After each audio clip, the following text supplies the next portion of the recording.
prišla búrka. Z každej strany voda.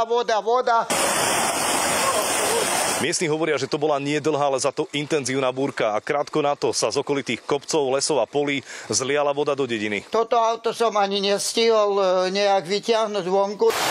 Ľuďom voda zaplavila dvory, záhrady i pivnice. Kto mal stolársku dielňu, má teraz o problém viac. Bahno s vodou sa dostalo všade. Neostáva im teraz nič iné, len vysúkať si rukávy. Proste roboty na 1 mesiac. Na pomoc miestnym dobrovoľným hasičom prišli do Víťaza aj hasiči zo susednej obce. Z si voda urobila nové koryta. Na niektoré domy sa valila z viacerých strán.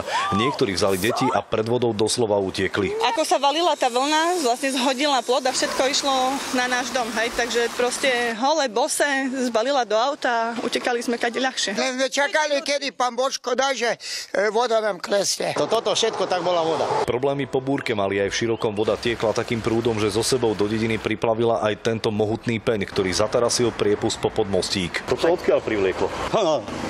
Zverku. To všetko z tých políc, toto všetko tu ide. Malý priepust a veľká voda. Niektorí ťahali vodu z dvorov a pivníc do polnoci, iní sa zas od rána pustili do upratovania. Kade išla voda, tam so sebou priniesla aj nánosy bahna.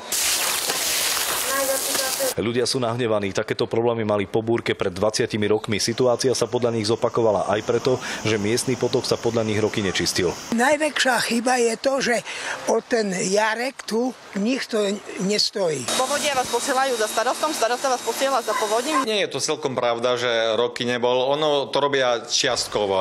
Raz spravia jeden úsek, raz spravia druhý úsek. Ľudia si len všetko nepamätajú. Pozerajte, to niekto tráva, to nečtecte. Zo Širokého a Víťaza Vlado Jurek, televízia Joj.